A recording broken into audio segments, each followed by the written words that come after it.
pour la confiance, fidélité, bon, mais c'est là qu'on pèse dans le magazine d'actualité générale. Boulou et Goma, Gongouf, le Congo, Makasa Congo, beaucoup de Congo. La force du Congo, la brave, Bakando, l'infatigable Jibena. Ça, sentiment, pèse sur Makasi, le représentant le Lopo Nabil. Mesdames et messieurs, la destruction du passé est peut-être le plus grand de tous les crimes, disait Simone Veil. Aujourd'hui, nous ne parlons pas uniquement du passé, mais du présent et de l'avenir de notre nation. La République démocratique du Congo a une histoire riche, mais profondément complexe.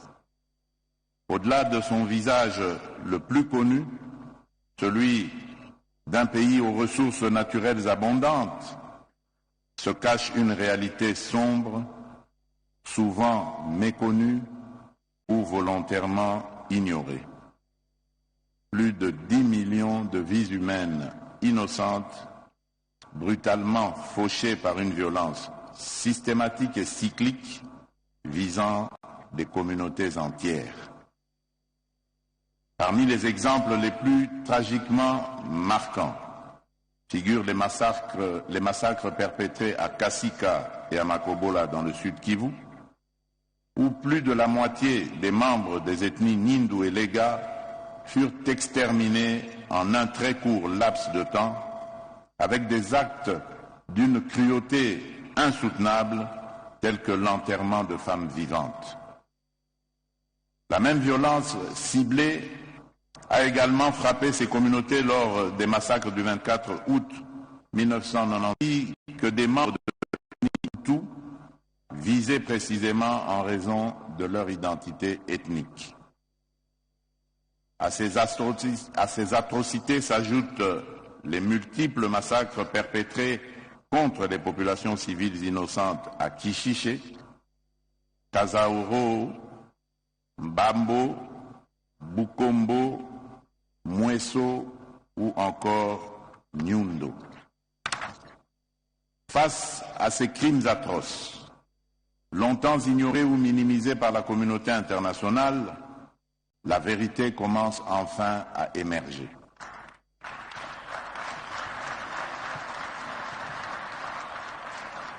Divers rapports détaillés des Nations Unies, incontestables, ont clairement établi la réalité d'innombrables crimes et des violations massives des droits humains et du droit international humanitaire commis depuis 1993 sur le sol congolais. Ces actes atroces, perpétrés directement ou indirectement par certains pays voisins, en particulier le Rwanda, à travers des forces négatives qu'ils créent, forment, arment et soutiennent, ne laissent plus aucun doute quant à l'existence d'un véritable génocide dans chacun de ces tragiques épisodes. Il est évident que ces massacres s'inscrivent dans une volonté délibérée du Rwanda et des forces négatives qu'il dirige d'anéantir totalement ou en partie des groupes ethniques précis en République démocratique du Congo. Cette détermination est d'autant plus incompréhensible venant d'un pays ayant lui-même subi par le passé les horreurs d'une telle barbarie déshumanisante. Au lieu de perpétuer ces atrocités en d'autres lieux et d'autres époques, ce pays aurait dû logiquement rejoindre les efforts universels visant... Profitant de leur passage à Kolwezi, chef-lieu de la province du Lualaba, dans le cadre de la campagne de sensibilisation à la lutte contre la corruption et à la promotion du patriotisme, quelques députés nationaux, sénateurs, la ministre de la Jeunesse et de l'éveil patriotique ainsi que l'inspecteur général des finances, chef des services, ont visité ce dimanche 30 mars quelques chantiers phares initiés par la chef de l'exécutif provincial. Sous la conduite du ministre provincial en charge des infrastructures et travaux publics, les professeurs et ingénieurs Moïse Moukepe Kailou, cette délégation a d'abord visité le bâtiment qui abritera les directions des recettes non fiscales et de l'impôt du Lualaba. Ces joyaux architecturaux construits sous financement propre de la province a émerveillé l'inspecteur général des finances, Jules Alinguete, a tari d'éloges à l'endroit de la gouverneure Fifi Masuka Saini, qu'il qualifie de modèle de bonne gouvernance. C'est vraiment impeccable. Ce sont des initiatives qu'il faut encourager. Il faut conclure quand on veut, on peut. C'est ce que vous voyez là, c'est la volonté. Chemin faisant, la délégation a été ensuite conduite sur les chantiers du boulevard Lumumba, l'une des principales artères d'écologie dont les travaux évoluent normalement. Au niveau du rond-point Mwangeji, le patron des infrastructures en province leur a expliqué les projets de construction d'un double échangeur routier. Les deux somptueux bâtiments qui abriteront dans les tout prochains jours les bureaux administratifs de la division provinciale de la santé, de l'inspection provinciale, les programmes de santé ainsi que la clinique moderne de Mwangeji ont été également passés au peine fin. Poursuivant leur ronde, cette délégation a visité les points des captages d'eau sur le lac Kabongo, les bâtiments de la Commission électorale nationale indépendante CENI et l'échangeur routier d'écologie. Jules Alinguete a salué la transformation remarquable portée par des projets ambitieux sous l'impulsion de la gouverneure Masuka Saini Fifi avec les soutiens inspirants du président Tshisekedi. Nous avons visité plusieurs bâtiments, hôpitaux, universités qui sont construits. Nous encourageons les autorités de la province de Lualaba pour tous ces projets qui se matérialisent et pour même tous ceux qui ont déjà terminé. C'est vraiment des signes très très encourageants. Nous pensons que si tout le monde depuis ce modèle, ce serait intéressant pour le pays. En résumé, je peux tout simplement dire quand on fait, on paye.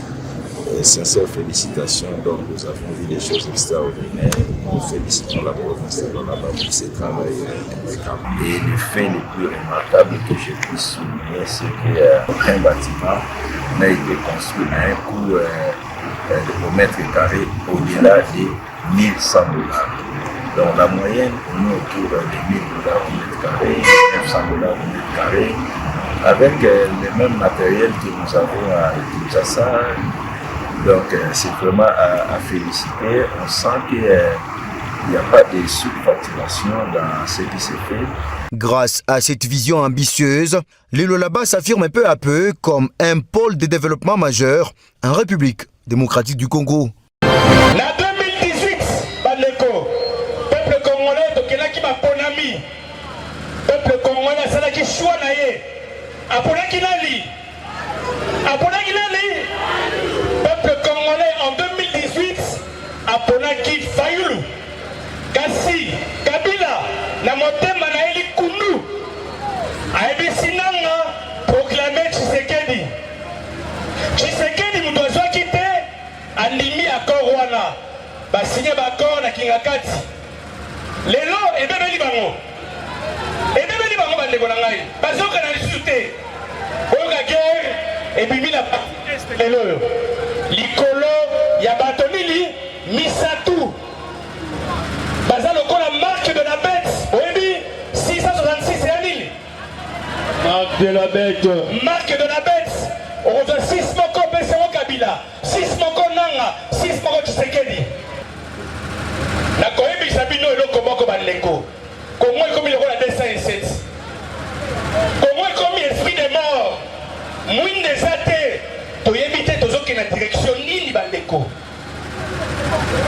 Tokomi na insécurité partout, à tous les niveaux.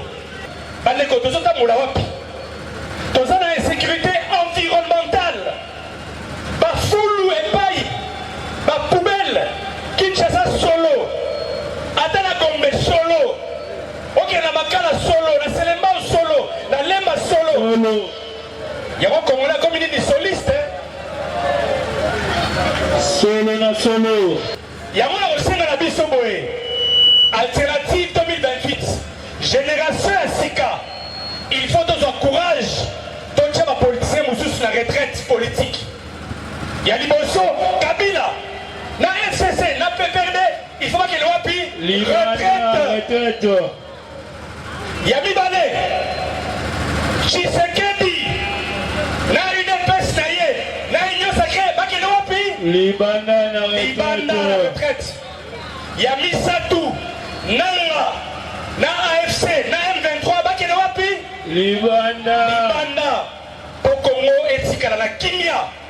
Tout à l'heure, nous avons lancé adhésion massive. Tolingi alternative, comme à partir moko ya mondele.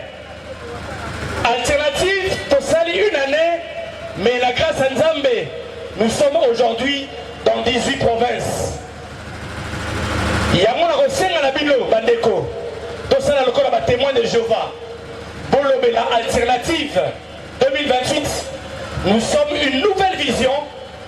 Nous voulons changer notre pays, mais Nene Komama la hymne nationale Balobi, nous peuplerons ton sol et nous assurerons ta grandeur. Nous avons peuplé le Congo, il est temps d'assurer la grandeur de la République démocratique du Congo. J'ai dit et je vous remercie.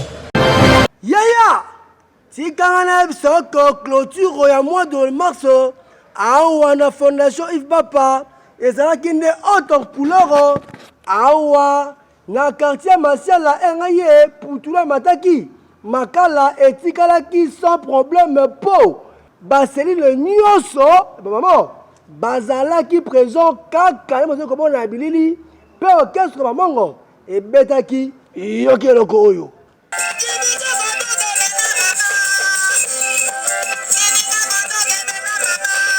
Balamoko, Yemoko, le pyramide géant, honorable Yves Bapa, le philosophe congolais, à côté de lui, le Noro Saranate, Avanda, Nassima, président de la Ligue des femmes, Maman Marie, Azwa Maloba, Pona Koloba, mort des circonstances, P, inspecteur général, il y a au conseil à la Fondation Yves Bapa, mon amboka Patrick Mosengo, Ayaki ko procès, Madame Malamou, idéologie à partir.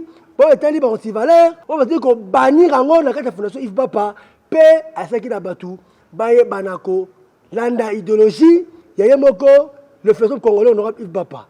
La Simanda Zaki engaye, pour tout le matin qui m'a calé qui po, et Zaki ne financement, il y a des membres, on va dire régulier dans la réunion.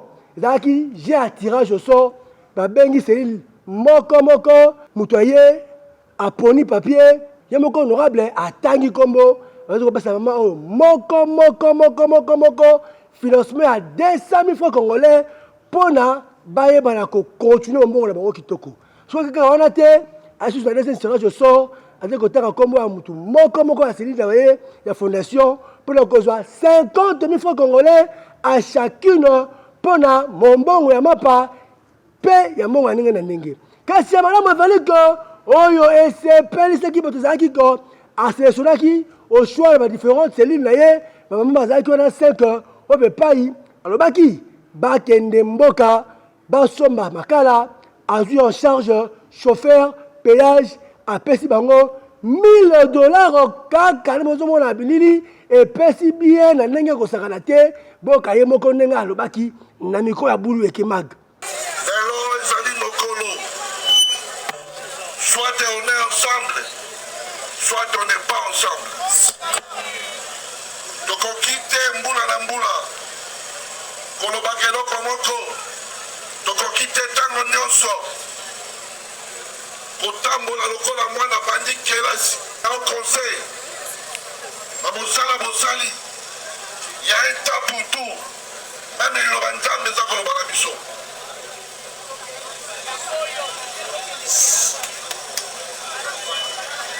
Tokokite tovandi na kati ya fondation moko bacondition élémentaire ya fondation wana ezalaka rempli te yo zelaka kaka soki okufeli yo yenge na fondation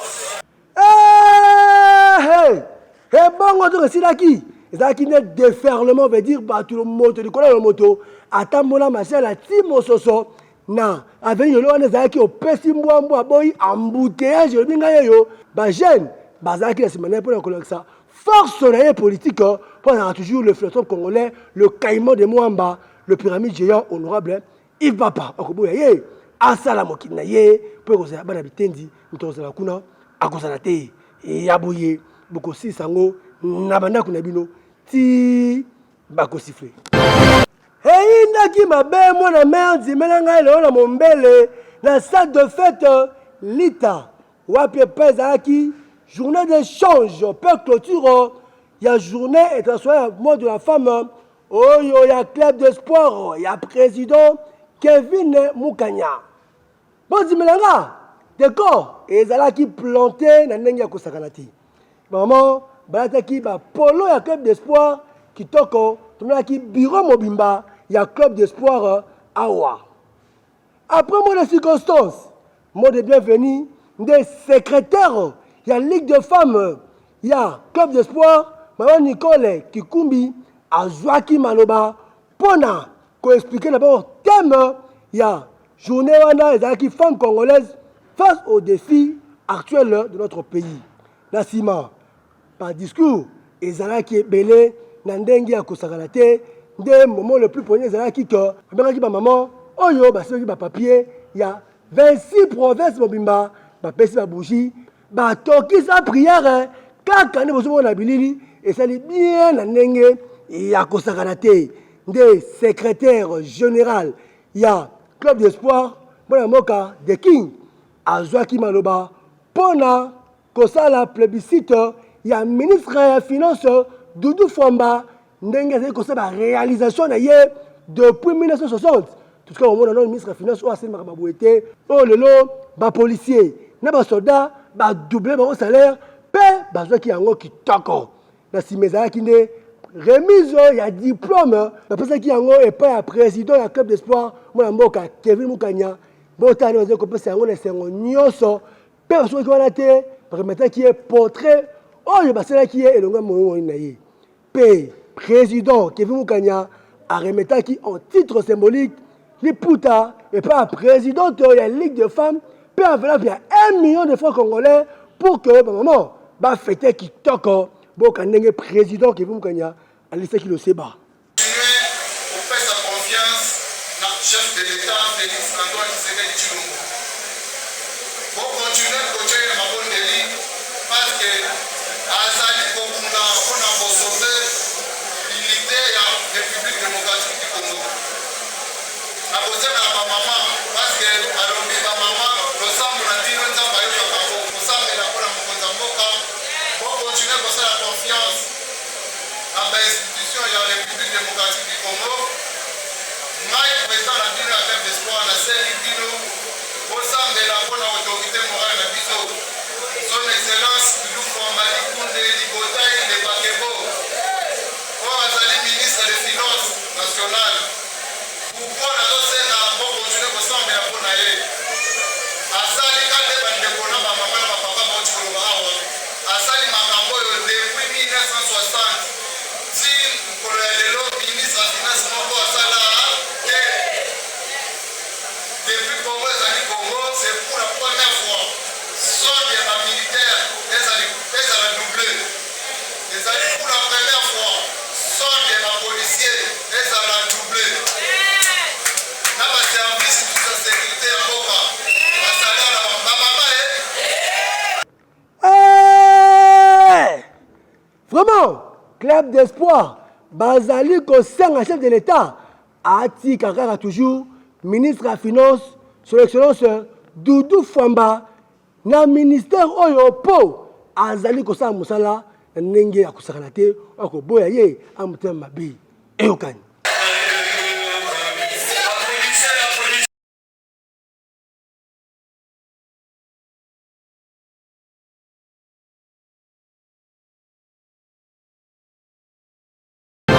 Mon ami, si Kala Soko, et ça là qui est mon bangue na réunion, toute activité oyo. Et ça là qui awa na EP1, EP3 matongé, na jibetia na ye. Ya yamoko la femme pétrie de valeurs européennes, vertueuse sous prophète de Yakalamu, maman Gabrielle. A sangisaki, ba maman veut dire ba femme enseignante pour na consola au Italie, journée internationale, il y a droit international de la femme. Ndenge abeteki Israël bosoko beaucoup de la cas le 14 mars na mka wa pepai basola ki mama ndenge na ndenge ba thème ezali valeur to pe botombwami ya mwasi pe azala pe émancipé bon dimelanga iko nyoso e bandaki d'abord na séance ya atelier moko mo zo komona boye mama oyo bakangamaki kwa pour la commission ba thème na osakana te pe basa ba exposition kaka ni bozo mona na bili awa ezalaki vraiment ambiance ezanga lipasa po ba question et posamaki pe ba réponse ezalaki bien na ndenge osakana te yemboko la femme pas comme les autres la femme du 21e siècle oyo prônait émancipation maman Gabrielle oyo sous prophète ya kalamu azwaki maloba pour expliquer que le 8 mars ezalaka journée yali pour tete kasi ya prise de conscience oyo mwasi azala na sombre asala musala lokola mobali asalaka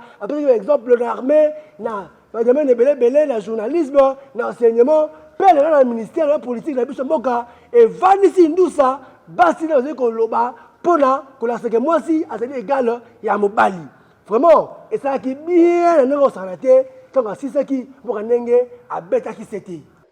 Pendant le mois de mars oyo tovandisaki bamama oyo ezali 3e conférence oyo navandisi bamama na sous division na ngai nazali sous prophète ya kalamu 2 bamama nyonso baza wana baza bamama oyo baza na juridiction na ngai tovandaki na bango mbala liboso c'était je crois le 14 mars na imka tosololaki na bamama sur le thème bathème oyo ezalaki bomoto botombwani ya bomama mpe ndenge nini mama akoki kose prendre en charge yango tolobi tosololaki na bamama toexplikaki bango d'abord le 8 mars ezali mpo lelamba te le 8 mars ezali feti te mais le mois de mars ezali mois ya réflexion mois oyo mama asengeli atuna mituna mois oyo esengeli mama akanisa na bomoto na ye ya bomama ngai mama nasalaka nini ngai mama contribution na ndako na ngai na libota na ngai ezali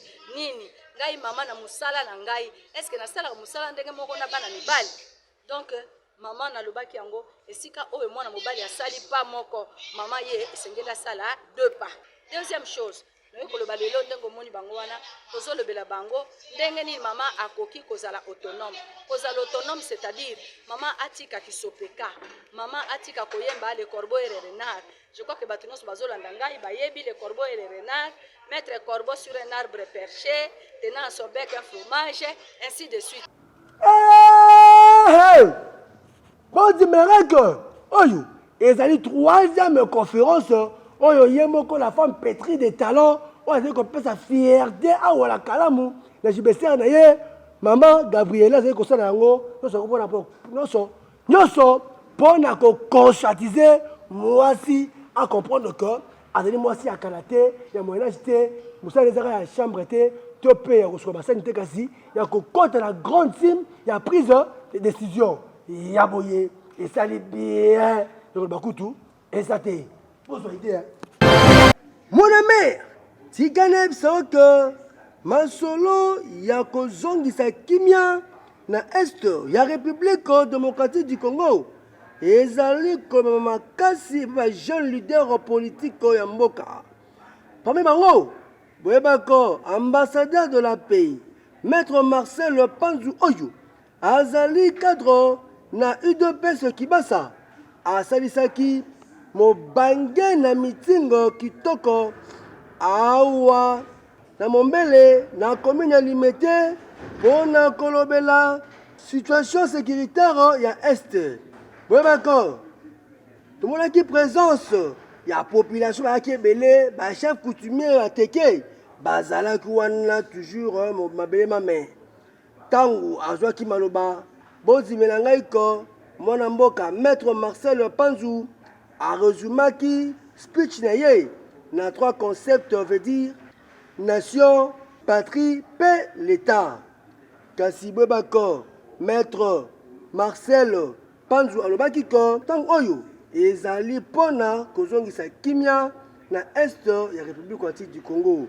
Arassuraki population ko kimia ekozonga na partie ya est pe ba continuer ko soutenir pa FARDC na wazalendo oyo bazali kobunda pona kozonga mabele oyo badonga misu bazwaki pe ba continuer toujours ko soutenir FARDC na wazalendo boka ndenge maître Marcel Panzu asali communication na yi nalingi président de la république ayebele ayebake na bitumba aza nango ya korésister asa ye moko te la population est derrière tolingi effectivement bayi mboka bana mboka tozala nsima tosoutenir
bien makasi bobeko maître Marcel Panzou asuka na mbele te akotambola na bakwe pe barekoya ya Kinshasa mpona koprêcher toujours sango malamu ya kimia ezonga na République démocratique du Congo plus na partie est pour population à vaquer librement l'occupation na ye.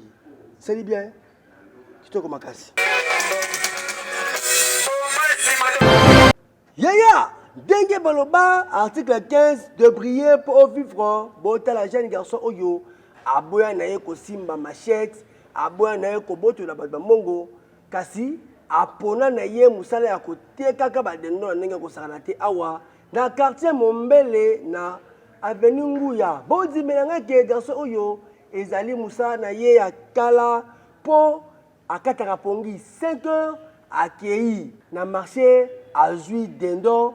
Pe ba poso kitoko aye apelisi moto na ye abandi ko popola ono oze ko mona boye asilisi atani plateau pe abandi ko teka yango population balela dendo na kitoko po yeye acha be plus nyoso na ndenge ya kosakana te. C'est l'homme information c'est que jeune garçon oyo azoki financement et pas honorablement comme il papa oyo a pesa qui est moi choueke pour que à vivre qui toko peut à toujours koinga ko baxer sur capital pour que badende oyo et kanga mais ça m'a et prolonger pour population azala toujours na besoin avec la banque dendo ya moko za ba osu badende boye yango esili par ekatra makasi boka ndenge moko alisaki lo seba